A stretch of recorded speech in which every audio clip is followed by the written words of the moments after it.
All right, Jordan Tarver, welcome to the podcast, man. Thanks for being here. Yeah, dude, stoked to do this. Happy Friday. Happy Friday, man. And so, I'm curious for you, like, let's start off kind of as your early days. I'm curious, can you fill the audience in and like, what did life look like for little Jordan as you were growing up? Yeah, I'm from a small town in Northern California, Rohnert Park, California. Represent 40,000 Nice. people. Uh, from, I guess, a big family. I'm the youngest of four, and we all went to a private school, which even shrunk my little world even smaller because it was a school of 40 people. My upbringing was very intimate in that aspect. Yeah. I went to a Montessori school, which is just a different style of learning than a traditional public school. But it has lended me, well, I believe it's lended me the access of creativity, the confidence to be my authentic self. And I think it's Yeah. added, now that I get older, I look back, I think it's really added a huge layer to who I am, what I do, how I carry myself. And What's like what's like, how is the school different? Like other so, than it being like 40 people?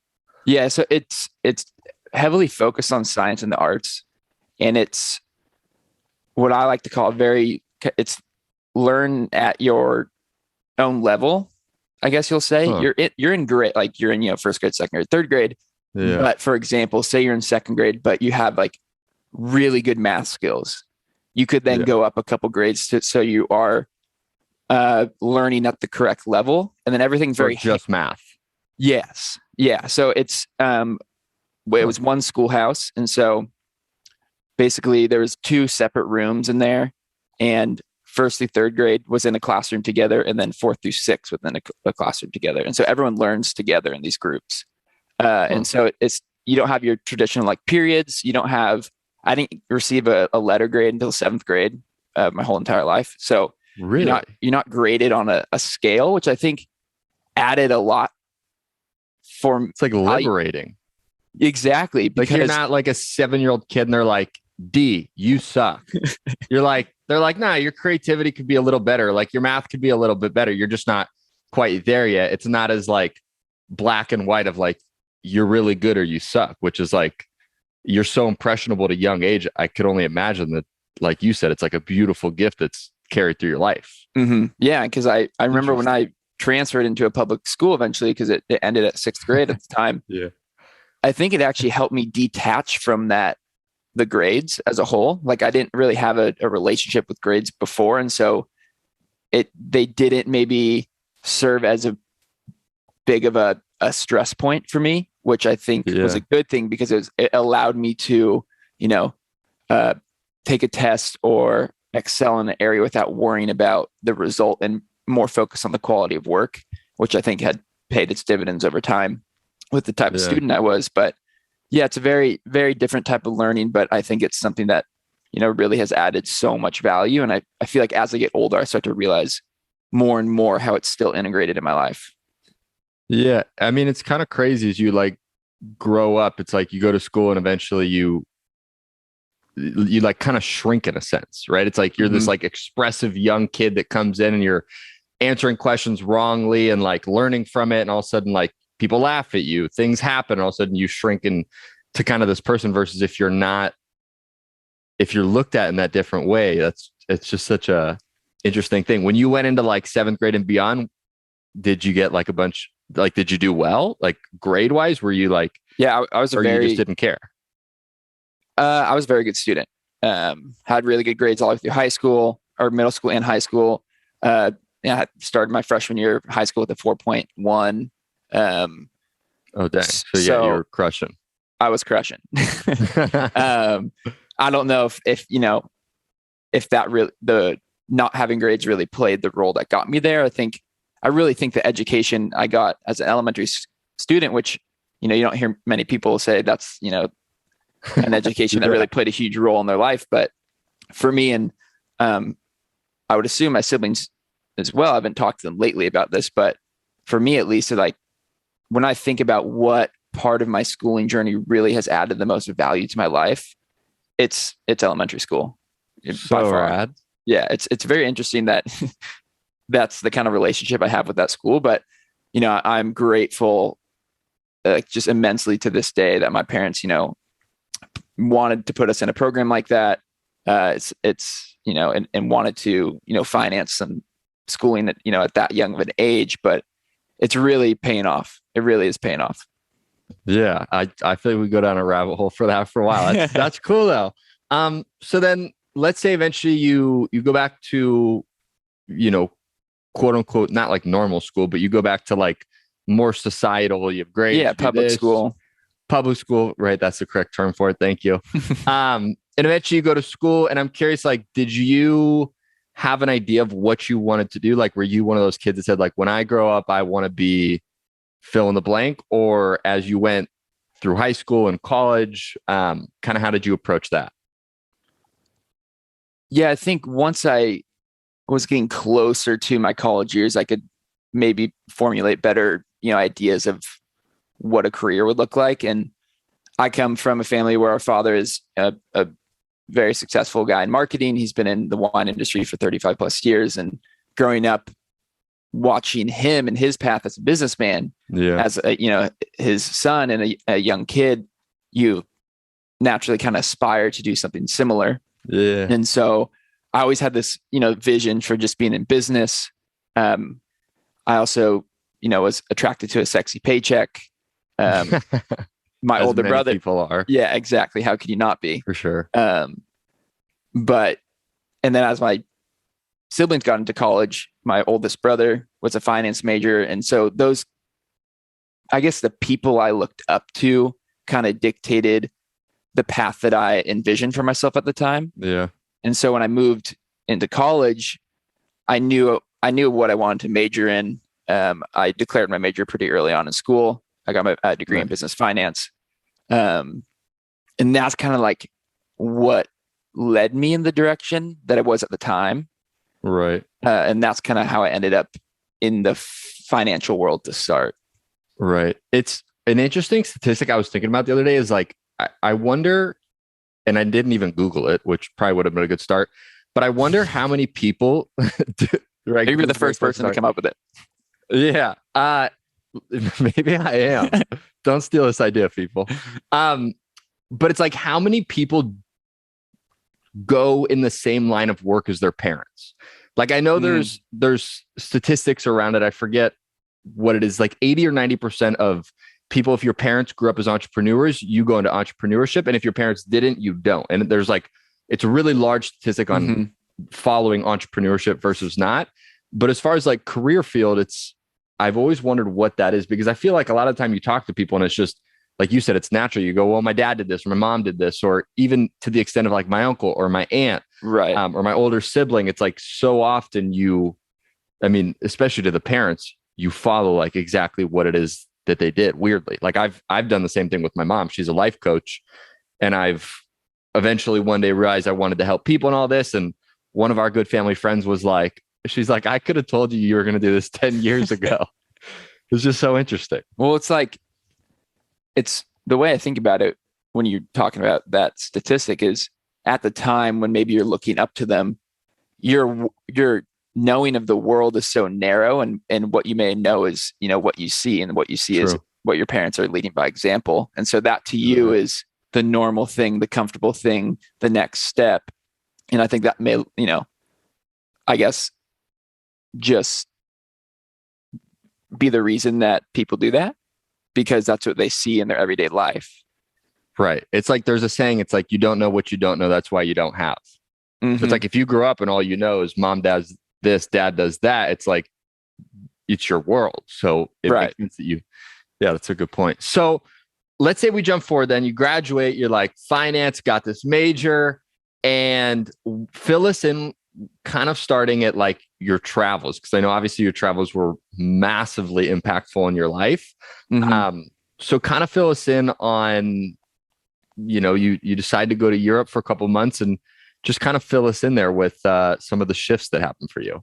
Yeah. So graduated college in 2016, and I always had this just draw to oversee travel. My siblings had done it.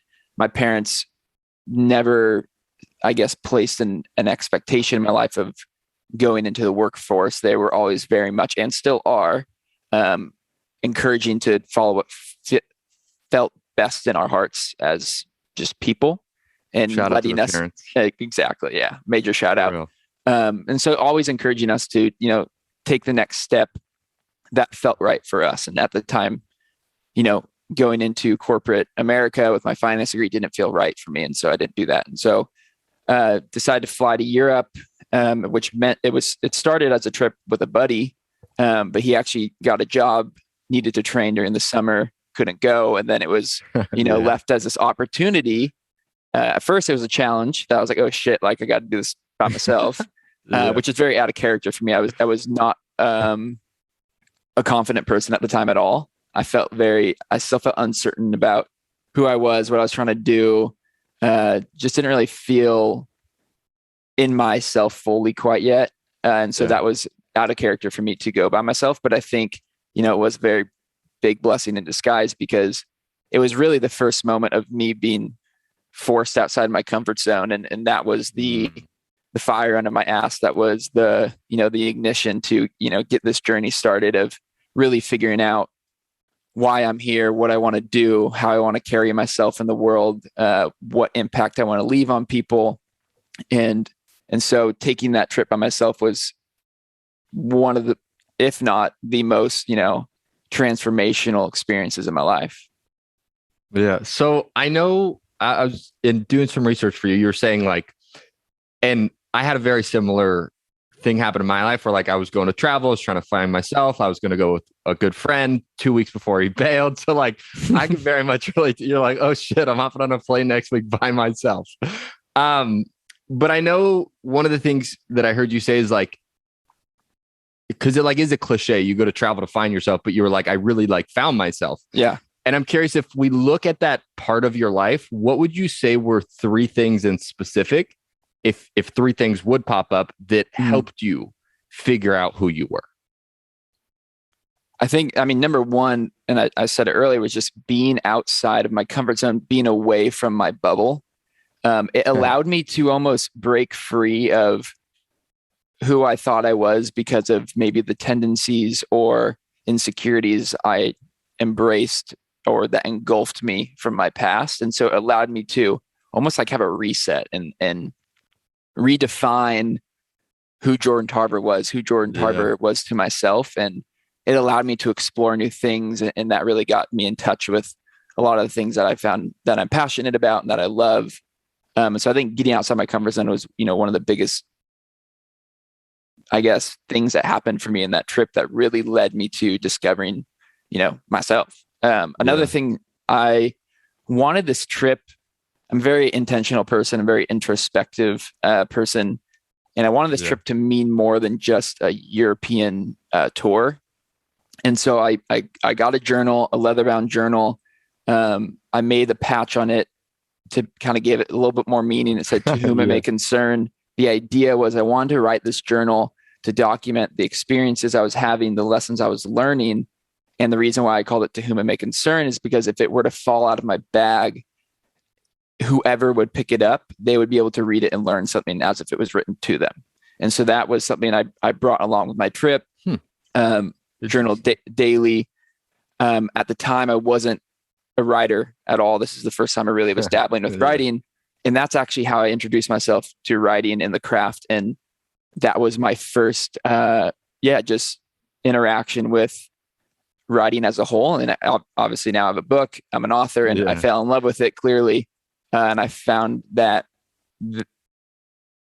there was a way I could use my words to impact people positively. And that was a big thing for me. And so journaling as a whole has continued to allow me to learn more about myself, to become more aware of what's happening internally, externally, process emotions and everything like that. And when you were in Europe journaling, did you, I know now from my research, you journal daily. It's part of your life and your creation process and all these things. But when you were in Europe and you were starting this process, did you do prompts? Would you just be writing about the Italian phenomenal food you ate the day before? Like, what would you be writing about? How would you go about this writing process?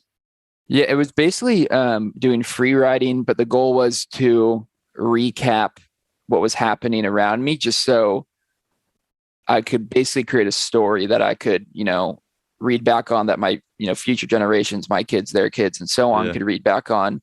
And so it was more of what happened today, how did it make me feel, what am I going through, those types of things. And that way, that allowed me to do a lot of self-reflection when I came back. I actually reread the book, ended up transcribing it into Google Docs, and then turned it into its own little book, a passion project I released just in my small community at the time. And it was my way of helping people learn from my trip that may not have that same experience, but there are lessons that I learned that everyone can learn from. Yeah. If you could go back to that time in Europe, and how long were you there, by the way? It was meant to be 5 weeks, but I ended up staying for 3 months. Nice. Yeah. So solid trip. So I'm curious, in that time you're journaling, are there any moments you look back on that you were like one of those moments where you're journaling and all of a sudden you're like, holy shit, like I never thought about it this way, or like just something that like clicked in your brain or switched? Was there ever a moment you can think back on that when you were journaling, you were like just had like almost like an epiphany, like, holy crap? Did you ever have any of those moments? I think most of those moments actually came after the fact. I think for me, journaling has played a big role because it creates a way to have a really good, session of self-reflection. Yeah. And so when I was journaling, it was go, go, go. I was, train hopping and train surfing across the entire continent. So I didn't really have time to, sit down and think. And at the same time, I was like 21. I wasn't, in that right mindset quite yet. And so I think a lot of those epiphanies really happened when I came back and then reread it at the end of it all. Gotcha. What was one of the epiphanies? I mean, I sound like a broken record, but for me, it's all about the amount of life you have access to outside of your comfort zone. Yeah. I'm one of my favorite quotes in the world is successful people, and not successful being defined by like monetary, but like someone that enjoys their life, that's happy, that's passionate, that's fulfilled, that's progressively getting closer to the goal that they have for themselves. That's not the quote, but the quote is successful people do what's uncomfortable until it becomes comfortable, and that's why they're successful. Right? It's like that. You really do have to get outside of your comfort zone to like discover yourself and to push yourself. And I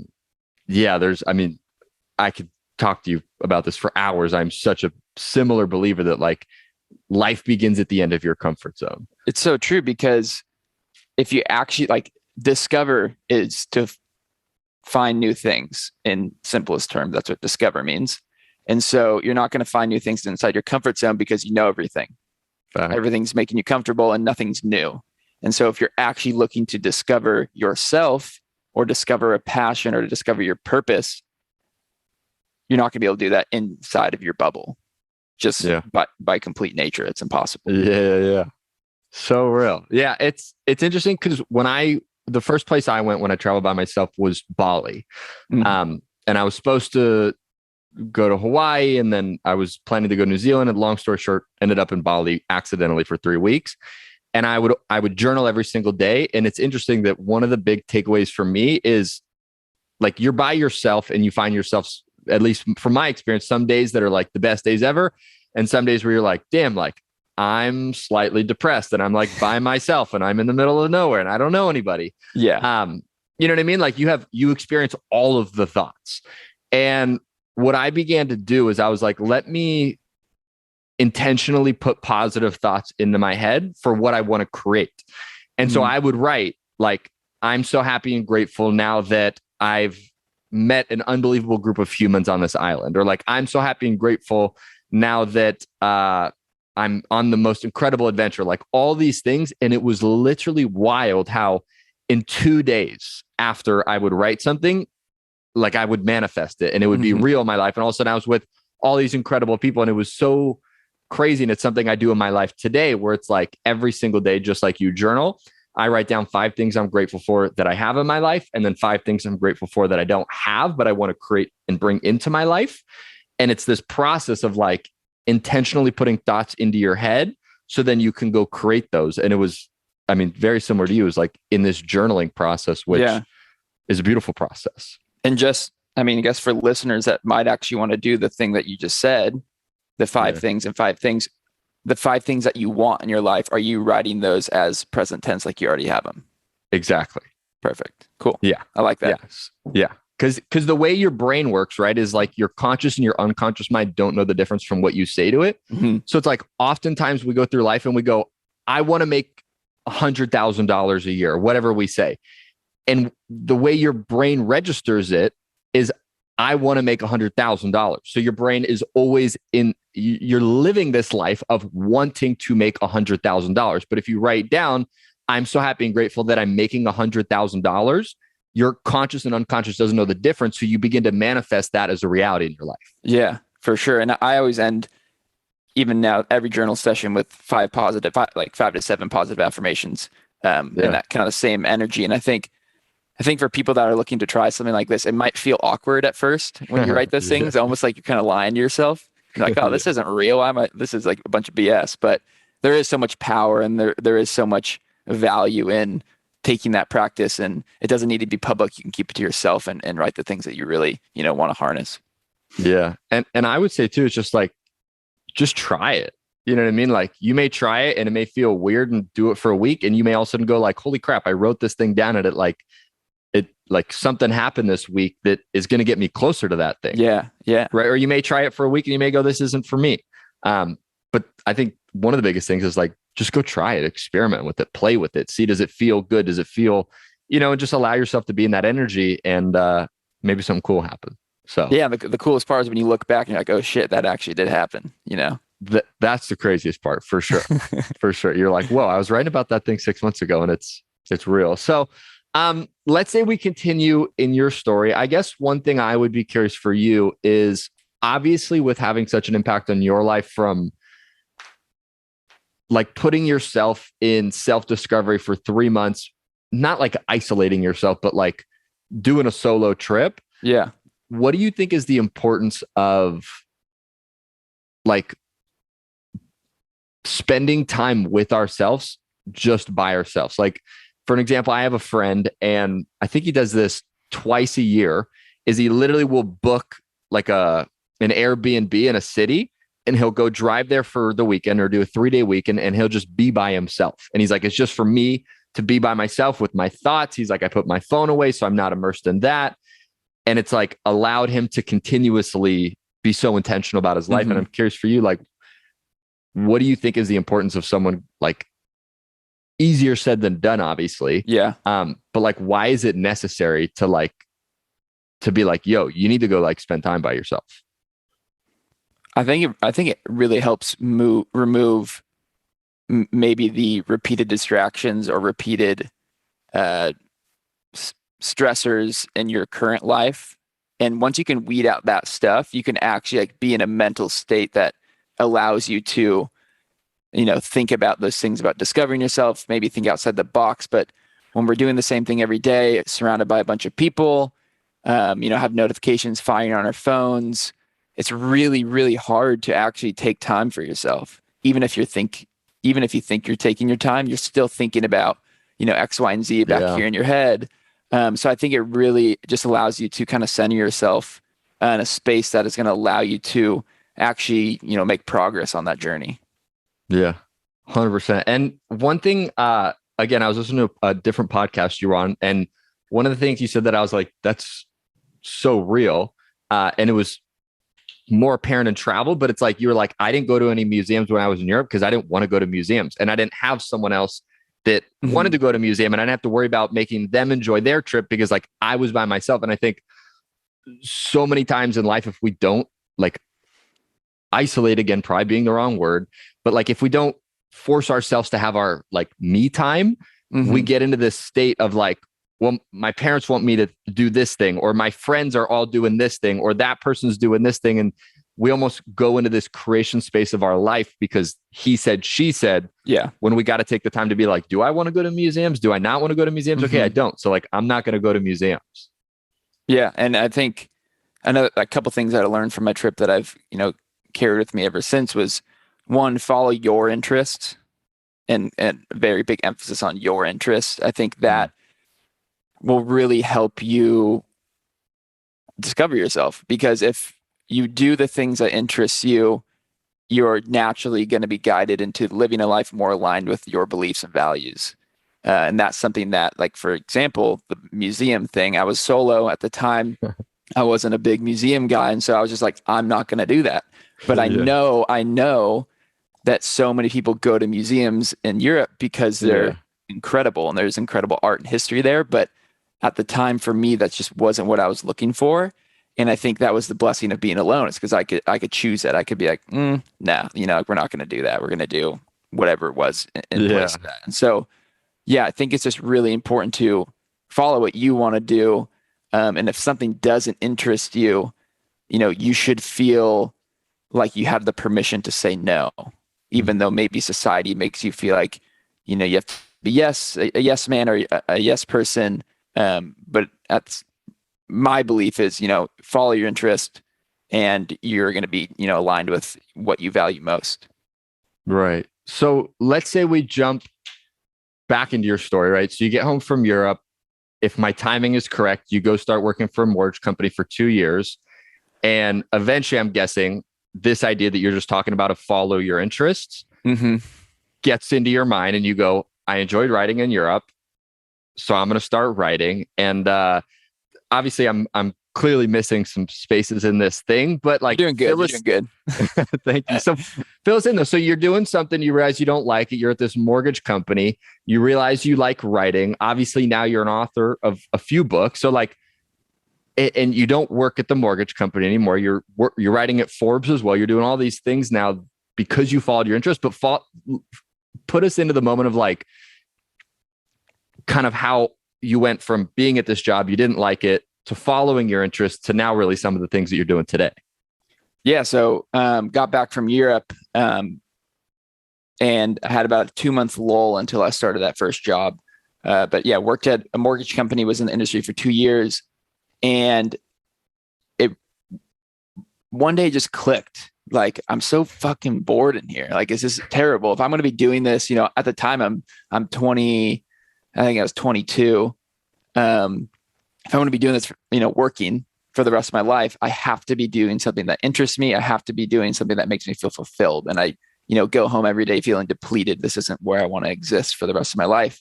And that was the switch. It really was. I was like, kind of like, oh, whoa, this is, we gotta make some changes here if I want to feel, happy with what I'm doing.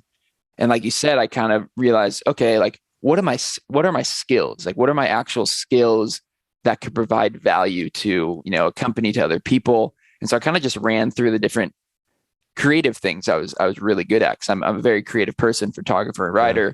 And so I was like, okay, what do I want to like get into? Where can I like, take these things? And writing was something that kind of stuck out at me because I could freelance. And so I could do that at the same time that I was working this 9 to 5. And because I didn't have a journalism background, I was going to need some maybe freelance practice to build up samples to really prove myself in the space. Yeah. And so luckily my brother, who is also in the same kind of work that I do, he had some past freelance clients. And so he dished them off to me. They were looking for couple articles a month or whatever it was. And so I was working like 10-hour days. I would work at the mortgage company, 9 to 5, and then come home and basically write before and after dinner, which was like, 2 to 3 hours of doing freelance stuff. And so it was a grind. It was really a grind, but I knew what the reward would be if I put myself through that work and just, put my head down for 6 months.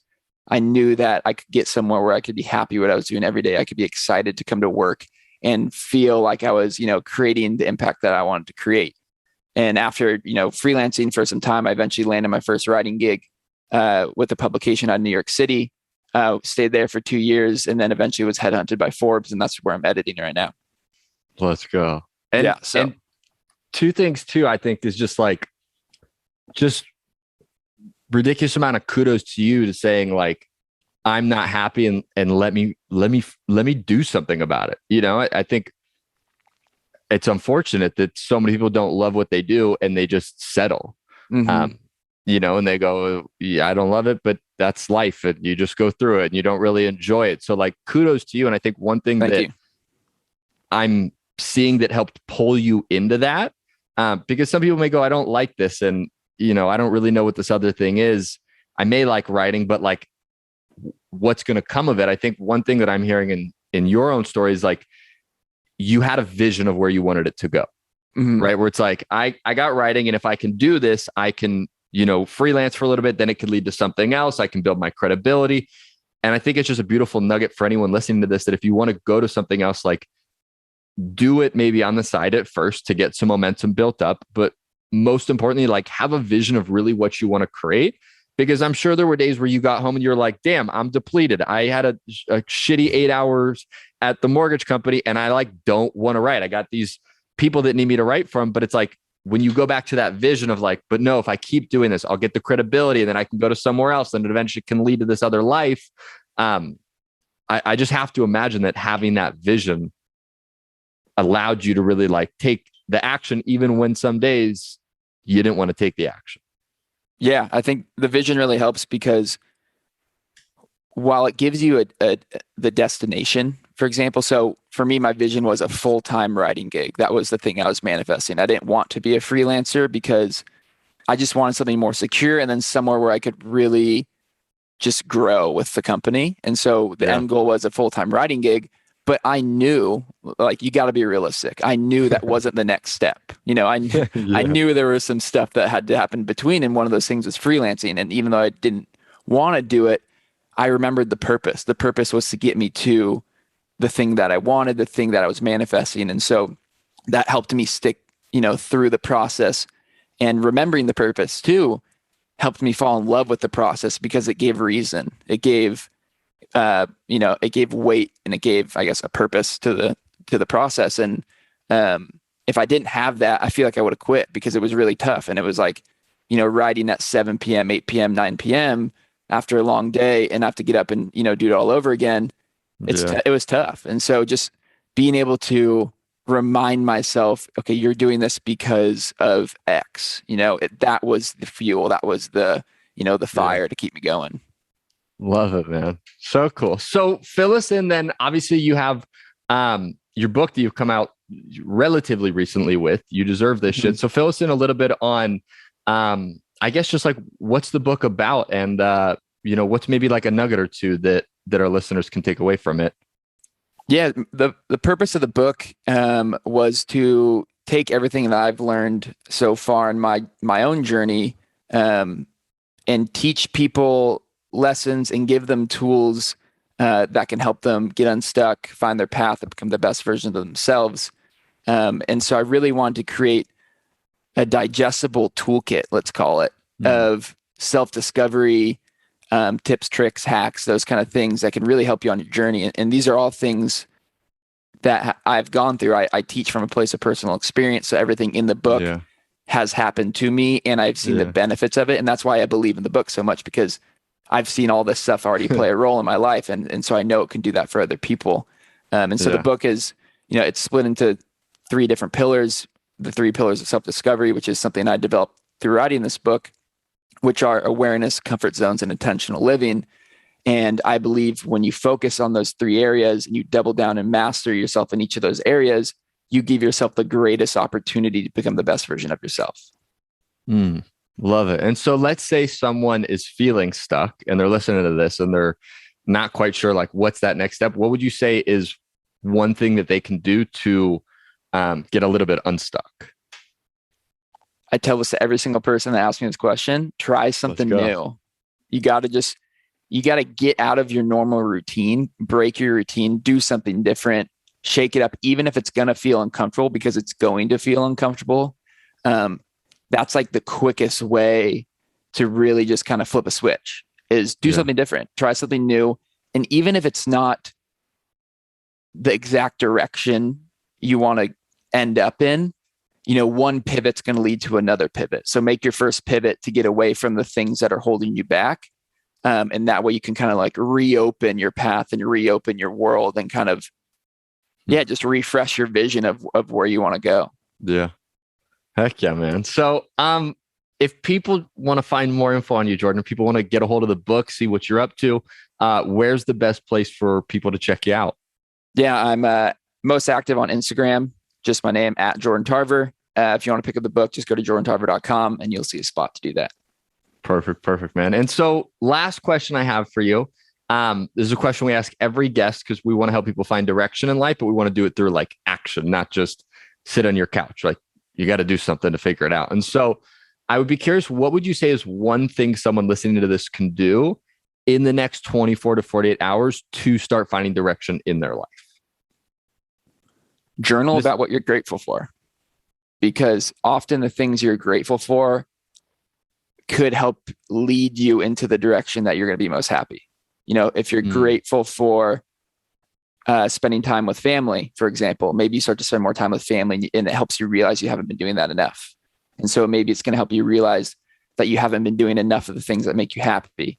And so if you realize the things that make you happy, you can do more of those things and you can start to feel this direction of what you want to surround yourself with, what you want to engulf yourself in. Yeah. And those are the things that are really going to push you in the direction that you belong.